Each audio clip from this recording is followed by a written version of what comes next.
किताब जिहड़ी है जारी की हुई है, वंडी जा रही है बीजेपी लीडर्स वालों घर घर जाके, ते किते ना किते भी जिहड़ी है इलैक्शन की तैयारी की जा रही है।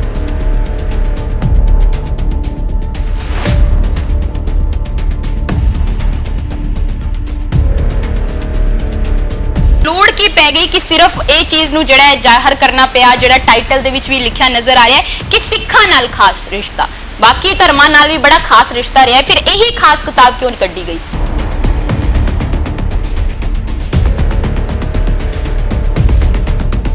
बीजेपी सरकार की गल करिए, प्रधानमंत्री नरेंद्र मोदी की गल करिए तो उन्होंने हर धर्म वास्ते काम किया, पर किताब सिर्फ सिखां वाले वास्ते, क्योंकि सिखां दे समाज लिए, सिख समाज लिए उन्होंने ये काम किए, की लोड़ पै गई कि इसका प्रचार करने की ज़्यादा लोड़ पै रही है।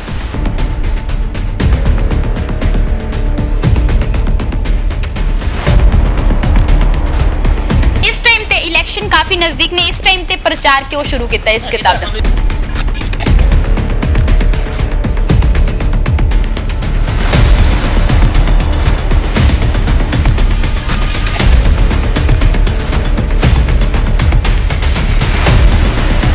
सता रहा तुहानू कि इस तरीके नाल कोई चीज़ होणगी, आने वाले इलैक्शन नज़दीक ने, वक्-वक् राजनीतिक पार्टियां वालों वक्-वक् दाव पेच लगाए जा रहे हैं, तो असीं की करिए ते किस तरीके नाल वोट बैंक कलैक्ट कर सकीए।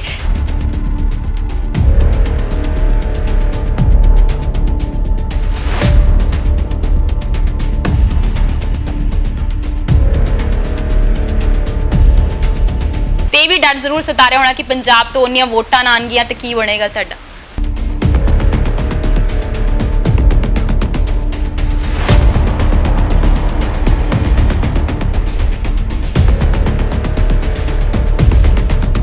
सत श्री अकाल, तुसीं वेख रहे हो द सिटी हैडलाइनस ते मैं हाँ तुहाडे नाल कल्पना मौर्या।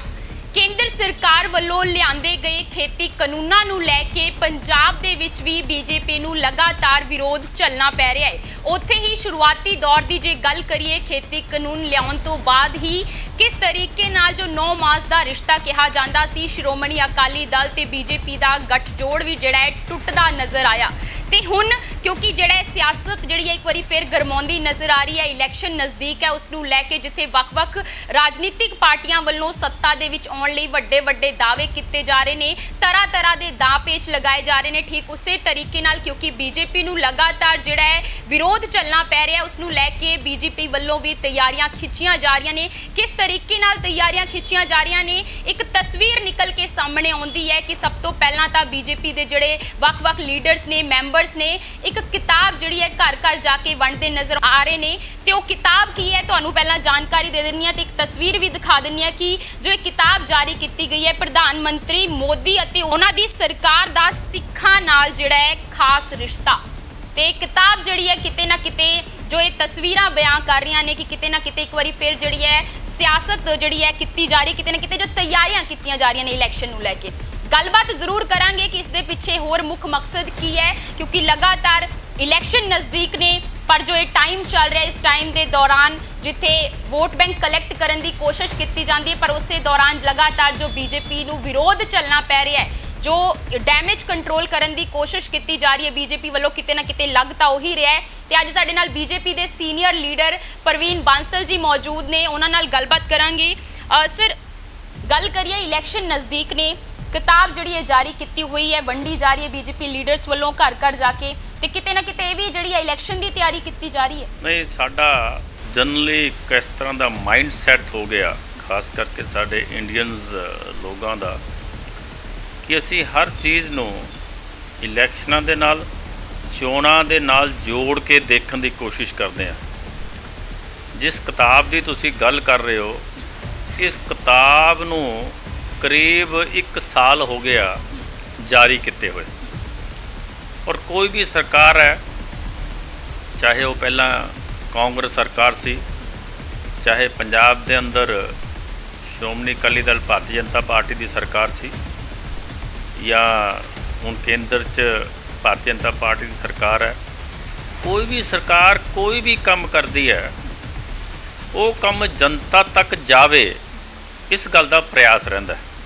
सो भारतीय जनता पार्टी केंद्र सरकार ने, जिहदे मोदी आदरणीय श्री नरेंद्र मोदी जी हैं, मोदी जी पंजाब दे अंदर ਆਰਗੇਨਾਈਜੇਸ਼ਨ ਲਈ ਜੋ ਉਹਨਾਂ ਕੋਲ ਜ਼ਿੰਮੇਵਾਰੀਆਂ ਰਹੀਆਂ ਬੜੀਆਂ ਪੁਰਾਣੀਆਂ, ਤੋਂ ਪੰਜਾਬ 'ਚੋਂ ਕਾਫੀ ਦੇਰ ਰਹੇ ਆ, ਪ੍ਰਭਾਰੀ ਵੀ ਰਹੇ ਆ। ਸੋ ਉਸ ਕਰਕੇ ਪੰਜਾਬ ਦੇ ਨਾਲ ਇੱਕ ਉਹਨਾਂ ਦਾ ਵੱਖਰਾ ਰਿਸ਼ਤਾ ਹੈ। ਸੋ ਜਿਹੜੀ ਕਿਤਾਬ ਹੈ ਇਹਨੂੰ ਤੁਸੀਂ ਵੋਟਾਂ ਦੇ ਨਾਲ ਨਾ ਦੇਖੋ, ਉਹ ਨਾ ਕ੍ਰਿਸ਼ੀ ਕਾਨੂੰਨਾਂ ਦੇ ਨਾਲ। ਇਹ ਤਾਂ ਆਪਣੇ ਕੀਤੇ ਹੋਏ ਕੰਮਾਂ ਨੂੰ ਸਮਾਜ 'ਚ ਜਿਸ ਤਰ੍ਹਾਂ ਬਾਕੀ ਰਾਜਨੀਤਿਕ ਪਾਰਟੀਆਂ, ਜਿਸ ਤਰ੍ਹਾਂ ਬਾਕੀ ਸਰਕਾਰਾਂ ਲੈ ਕੇ ਜਾਂਦੀਆਂ, ਤੇ ਉੱਦਾਂ ਅਸੀਂ ਲੈ ਕੇ ਜਾ ਰਹੇ ਹਾਂ।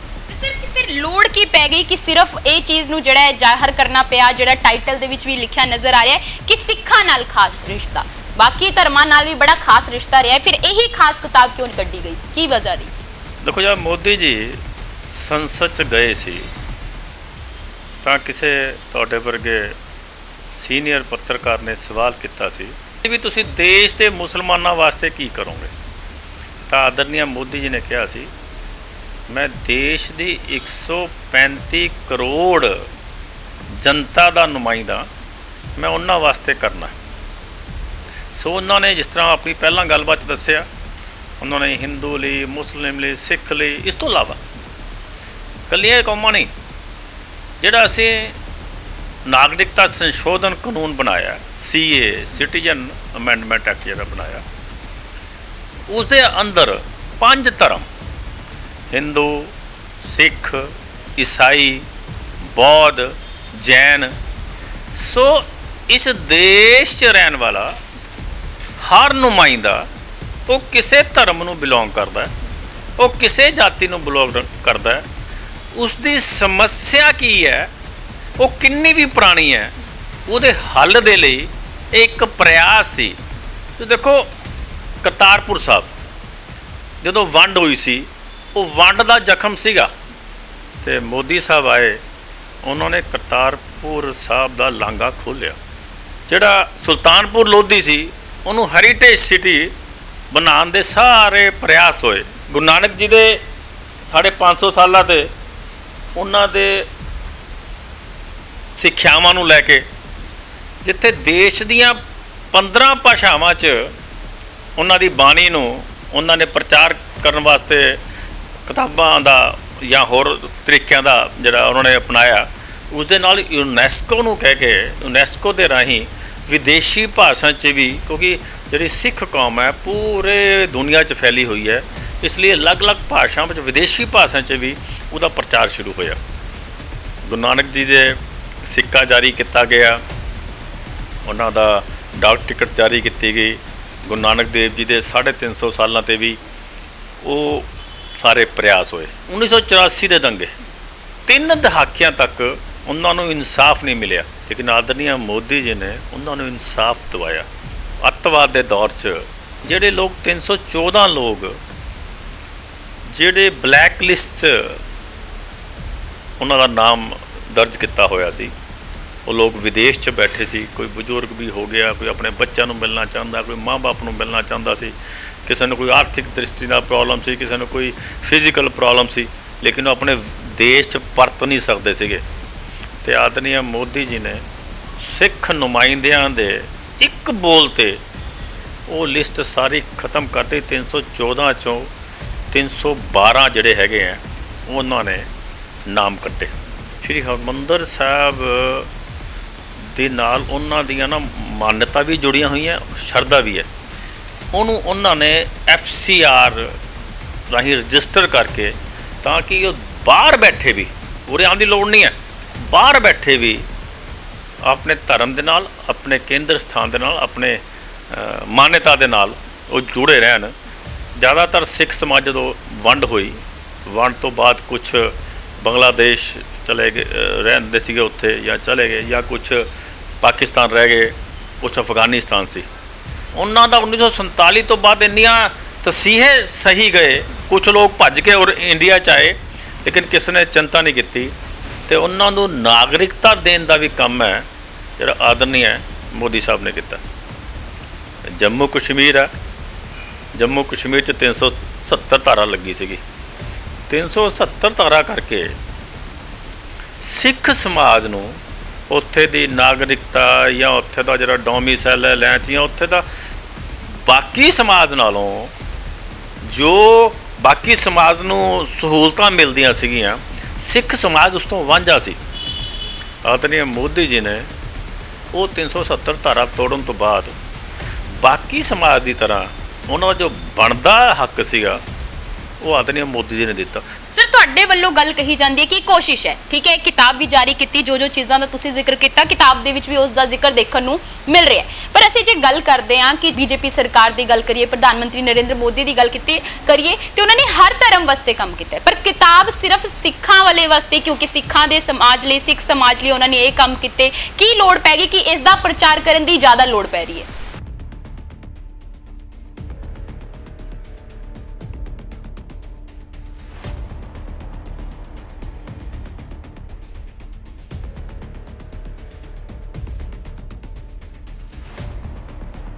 ਦੂਸਰੀ ਗੱਲ, ਸ਼੍ਰੀ ਰਾਮ ਮੰਦਿਰ ਦਾ ਅਸੀਂ ਨੀਂਹ ਪੱਥਰ ਰੱਖਿਆ ਤੇ ਉਹ ਉੱਥੇ ਮੋਦੀ ਸਾਹਿਬ ਗਏ ਸੀਗੇ, ਅਸੀਂ ਉਹਦਾ ਵੀ ਪ੍ਰਚਾਰ ਕਰ ਰਹੇ ਹਾਂ, ਤਾਂ ਉਸ 'ਚ ਕੀ ਫਰਕ ਹੈ? ਤੇ ਸਰ ਫਿਰ ਬਾਕੀ ਜਿਹੜੇ ਧਰਮ ਨੇ ਆਪਾਂ ਜੇ ਗੱਲ ਕਰੀਏ, ਫਿਰ ਇਸ ਟਾਈਮ ਤੇ ਇਹ ਕਿਉਂ ਨਹੀਂ ਸੋਚਿਆ ਗਿਆ ਕਿ ਵੀ ਇੱਥੇ ਆਪਾਂ ਲਿਖਦੇ ਹਿੰਦੂਆਂ ਨਾਲ ਖਾਸ ਰਿਸ਼ਤਾ, ਮੁਸਲਮਾਨਾਂ ਦੇ ਨਾਲ ਖਾਸ ਰਿਸ਼ਤਾ, ਹਰ ਕਿਤਾਬ ਜਾਰੀ ਕੀਤੀ ਜਾਂਦੀ ਹੈ। ਰਾਮ ਮੰਦਿਰ ਤੇ ਕਿਤਾਬ ਸਾਡੀ ਜਾਰੀ ਹੋਈ ਹੈ, ਠੀਕ ਹੈ ਨਾ।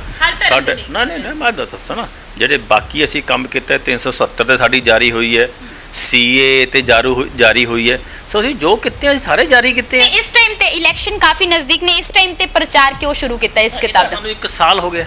ਪਹਿਲਾਂ ਤੋਂ ਕਰ ਰਹੇ ਸੀ ਤੁਸੀਂ? ਹਾਂ, ਪਹਿਲਾਂ ਤਾਂ 1 ਸਾਲ ਹੋ ਗਿਆ ਕਿਤਾਬ ਜਾਰੀ ਕੀਤੇ ਨੂੰ, ਤੇ ਮੈਂ ਉਹੀ ਕਹਿ ਰਿਹਾ। ਦੇਖੋ ਅਸੀਂ ਨਾ ਜਿਸ ਟਾਈਮ ਕਿਤੇ ਅਸੀਂ ਹਰ ਚੀਜ਼ ਨੂੰ ਵੋਟਾਂ ਦੇ ਨਾਲ ਦੇਖਦੇ ਹਾਂ ਤਾਂ ਕਿਤੇ ਨਾ ਕਿਤੇ ਨੈਗੇਟਿਵਿਟੀ ਆਉਂਦੀ ਹੈ। ਅਸਲ ਤੁਹਾਨੂੰ ਨਹੀਂ ਲੱਗਦਾ ਕਿ ਲੋਕ ਵੀ ਇਸ ਨੂੰ ਵੋਟਾਂ ਦੇ ਨਾਲ ਹੀ ਦੇਖਣਗੇ? ਕਿਤੇ ਨਾ ਕਿਤੇ ਉਹਨਾਂ ਨੂੰ ਵੀ ਜਦ ਇਹ ਕਿਤਾਬਾਂ ਲੋਕਾਂ ਤੱਕ ਵੀ ਪਹੁੰਚਣਗੀਆਂ, ਉਹਨਾਂ ਦੇ ਮਨ ਦੇ ਵਿੱਚ ਵੀ ਇਹੀ ਆਏਗਾ ਕਿ ਇਸ ਟਾਈਮ ਜਿਹੜਾ ਹੈ ਬੀਜੇਪੀ, ਕਿਤੇ ਨਾ ਕਿਤੇ ਬੀਜੇਪੀ ਨੂੰ ਇਹ ਡਰ ਸਤਾ ਰਿਹਾ ਹੈ ਕਿ ਪੰਜਾਬ ਦੇ ਵਿੱਚ ਵੋਟ ਬੈਂਕ ਜਿਹੜਾ ਉਹਨਾਂ ਦੇ ਹੱਥੋਂ ਨਿਕਲ ਰਿਹਾ ਹੈ, ਕਿਉਂਕਿ ਕਿਸਾਨੀ ਅੰਦੋਲਨ ਕਰਕੇ ਕਿਤੇ ਨਾ ਕਿਤੇ ਉਹਨਾਂ ਨੂੰ ਇਹ ਸਾਰੀ, ਕਿਉਂਕਿ ਵਿਰੋਧ ਹੋ ਰਿਹਾ ਹੈ ਬੀਜੇਪੀ ਦਾ, ਤੇ ਇਸੇ ਕਰਕੇ ਜਿਹੜਾ ਹੈ ਹੁਣ ਇਹ ਵਾਲਾ ਜਿਹੜਾ ਤਰੀਕਾ ਅਪਣਾਇਆ ਜਾ ਰਿਹਾ ਬੀਜੇਪੀ, ਲੋਕਾਂ ਵੱਲੋਂ ਵੀ ਇਹੀ ਗੱਲ ਕਹੀ ਜਾਏਗੀ। ਦੇਖੋ ਅੱਜ ਤੱਕ ਦੀਆਂ ਜਿਹੜੀਆਂ ਰਾਜਨੀਤਿਕ ਪਾਰਟੀਆਂ ਉਹਨਾਂ ਦੇ ਤਰੀਕੇ ਹੁੰਦੇ ਸੀਗੇ, ਸਾਡਾ ਤਰੀਕਾ ਵਿਕਾਸ ਦਾ ਤਰੀਕਾ ਹੈ, ਸਾਡੀ ਨੀਅਤ ਸਾਫ਼ ਹੈ, ਸਾਡੀਆਂ ਨੀਤੀਆਂ ਸਪਸ਼ਟ ਹੈ, ਔਰ ਸਾਡੇ ਮਨ 'ਚ ਕੋਈ ਚੋਰ ਨਹੀਂ ਹੈ, ਜੋ ਹੈਗਾ ਉਹ ਸਪਸ਼ਟ ਹੈ, ਠੀਕ ਹੈ। ਸਾਡਾ ਕ੍ਰਿਸ਼ੀ ਦੇ ਬਿੱਲਾਂ ਤੇ ਵਿਰੋਧ ਹੁੰਦਾ, ਜੇ ਇਕੱਲੀ ਵੋਟਾਂ ਦੀ ਰਾਜਨੀਤੀ ਹੁੰਦੀ, ਅੱਜ ਇਲੈਕਸ਼ਨਾਂ ਨੂੰ 6 ਮਹੀਨੇ ਰਹਿ ਗਏ, ਲੇਕਿਨ ਸਾਨੂੰ ਨਜ਼ਰ ਆਉਂਦਾ ਵੀ ਨਹੀਂ ਇਹ ਜਿਹੜੇ ਬਿੱਲ ਹੈ ਇਹ ਕਿਸਾਨ ਦਾ ਭਲਾ ਕਰ ਸਕਦਾ ਹੈ। ਤੁਸੀਂ ਦੇਖੋ ਕੱਲ ਜੌਲ ਸਾਹਿਬ ਨੇ ਸਪੈਸ਼ਲ ਕਿਹਾ ਹੈ ਵੀ ਜਿਸ ਤਰ੍ਹਾਂ ਦਾ ਇਸ ਅੰਦੋਲਨ ਕਰਕੇ ਪੰਜਾਬ ਦੇ ਅੰਦਰ ਮਾਹੌਲ ਬਣ ਗਿਆ, ਚਾਹੇ ਅਡਾਨੀ ਗਰੁੱਪ ਸੀ, ਚਾਹੇ ਰਿਲਾਇੰਸ ਗਰੁੱਪ ਸੀ, ਸਾਰੇ ਆਪਣੇ ਆਪਣੇ ਜਿਹੜੇ ਉਹ ਅਦਾਰੇ ਬੰਦ ਕਰ ਰਹੇ ਹੈ, ਬਾਹਰੋਂ ਇਨਵੈਸਟਰ ਕਿੱਥੇ ਆਏਗਾ? ਕਈ ਕੌੜੇ ਘੁੱਟ ਵੀ ਤੁਹਾਨੂੰ ਭਰਨੇ ਪੈਂਦੇ ਹੈ, ਕਈ ਵਾਰ ਹਾਰ 'ਚ ਵੀ ਜਿੱਤ ਹੁੰਦੀ ਹੈ, ਠੀਕ ਹੈ। ਸਾਡਾ ਵਿਰੋਧ ਹੋ ਰਿਹਾ, ਲੇਕਿਨ ਅਸੀਂ ਕੋਸ਼ਿਸ਼ ਕਰ ਰਹੇ ਵੀ ਨਹੀਂ, ਇਹ ਦੇਸ਼ ਲਈ, ਸਮਾਜ ਲਈ, ਕਿਸਾਨ ਲਈ ਵਧੀਆ, ਉਹ ਪ੍ਰਯਾਸ ਕਰ ਰਹੇ ਅਸੀਂ। ਤੇ ਮਤਲਬ ਇਹ ਬੁੱਕ ਆਪਾਂ ਇਹ ਕਹਿ ਸਕਦੇ ਕਿ ਜਿਹੜਾ ਬੀਜੇਪੀ ਵੱਲੋਂ ਪੋਲੀਟੀਕਲ ਡੈਮੇਜ ਕੰਟਰੋਲ ਕਰਨ ਵਾਸਤੇ ਨਹੀਂ ਕੀਤੀ ਗਈ? ਨਾ ਕੋਈ ਸਾਡਾ ਕੋਈ ਸਾਨੂੰ ਪੋਲੀਟੀਕਲ ਕੋਈ ਡੈਮੇਜ ਨਹੀਂ ਹੋਇਆ। ਡਰ ਨਹੀਂ ਸਤਾ ਰਿਹਾ ਤੁਹਾਨੂੰ ਕਿ ਇਸ ਤਰੀਕੇ ਨਾਲ ਕੋਈ ਚੀਜ਼ ਹੋਣਗੀਆਂ? ਆਉਣ ਵਾਲੇ ਇਲੈਕਸ਼ਨ ਨਜ਼ਦੀਕ ਨੇ, ਵੱਖ-ਵੱਖ ਰਾਜਨੀਤਿਕ ਪਾਰਟੀਆਂ ਵੱਲੋਂ ਵੱਖ-ਵੱਖ ਦਾਅ ਪੇਚ ਲਗਾਏ ਜਾ ਰਹੇ ਨੇ, ਤੇ ਅਸੀਂ ਕੀ ਕਰੀਏ ਤੇ ਕਿਸ ਤਰੀਕੇ ਨਾਲ ਵੋਟ ਬੈਂਕ ਕਲੈਕਟ ਕਰ ਸਕੀਏ, ਤੇ ਇਹ ਵੀ ਡਰ ਜ਼ਰੂਰ ਸਤਾ ਰਿਹਾ ਹੋਣਾ ਕਿ ਪੰਜਾਬ ਤੋਂ ਉਨੀਆਂ ਵੋਟਾਂ ਨਾ ਆਉਣਗੀਆਂ ਤੇ ਕੀ ਬਣੇਗਾ ਸਾਡਾ। ਹਾਂ, ਮੈਂ ਤੁਹਾਡੀ ਗੱਲ ਇਸ ਨਾਲ ਸਹਿਮਤ ਹਾਂ ਵੀ ਲੋਕਾਂ ਦੇ ਮਨ 'ਚ ਜਿਵੇਂ ਤੁਸੀਂ ਕਹਿ ਰਹੇ ਹੋ ਇੱਦਾਂ ਦੀ ਗੱਲ ਹੋਏਗੀ, ਪਰ ਦੂਸਰੇ ਪਾਸੇ ਨਹੀਂ ਵੀ ਹੋ ਸਕਦੀ। ਆਪਾਂ ਨੂੰ ਕਨਫਰਮ ਨਾ ਕਰੀਏ ਹੋਏਗੀ। ਹਾਲੇ ਤੱਕ ਸਾਡਾ ਐਕਸਪੀਰੀਅੰਸ ਇੱਦਾਂ ਦਾ ਹੈ ਵੀ ਹਾਲੇ ਤੱਕ ਕੋਈ ਸਮਾਜ ਦਾ ਐਸਾ ਬੰਦਾ ਸਿੱਖ ਸਮਾਜ ਦਾ ਸਾਨੂੰ ਨਹੀਂ ਮਿਲਿਆ ਜਿਹਨੇ ਕਿਹਾ ਵੀ ਆ ਵੋਟਾਂ ਕਰਕੇ ਹੈ। ਕਿਆ ਗੁਰੂ ਜਿਹੜੀਆਂ ਬਾਕੀਆਂ ਕਿਤਾਬਾਂ ਆਈਆਂ ਸੀ ਉਹਨਾਂ ਦਾ ਵੀ ਪ੍ਰਚਾਰ ਇਸੇ ਤਰੀਕੇ ਨਾਲ? ਬਿਲਕੁਲ, ਅਸੀਂ ਘਰ ਸੀ ਕਿਤਾਬਾਂ ਵੰਡੀਆਂ, ਅਸੀਂ ਘਰ ਰਾਮ ਮੰਦਿਰ ਦਾ ਪ੍ਰਚਾਰ ਕੀਤਾ, ਅਸੀਂ ਘਰ ਕਲੈਕਸ਼ਨ ਕੀਤੀ ਹੈ। ਸੋ ਜੋ ਵੀ ਪਾਰਟੀ ਦੇ ਕੰਮ ਹੈ ਉਹ ਲੈ ਕੇ ਜਾਣਾ ਸਾਡੀ ਰਾਜਨੀਤਿਕ ਸਾਡੀ ਉਹ ਹੈ, ਡਿਮਾਂਡ ਵੀ ਹੈ ਔਰ ਸਾਡੀ ਡਿਊਟੀ ਵੀ ਹੈ, ਉਹ ਸਾਡਾ ਹੱਕ ਵੀ ਹੈ।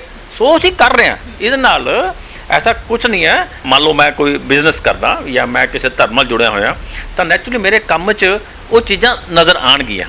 ਸੋ ਮੋਦੀ ਸਾਹਿਬ ਦੇ ਵੀ ਕੰਮ 'ਚ ਨਜ਼ਰ ਆ ਰਹੀਆਂ।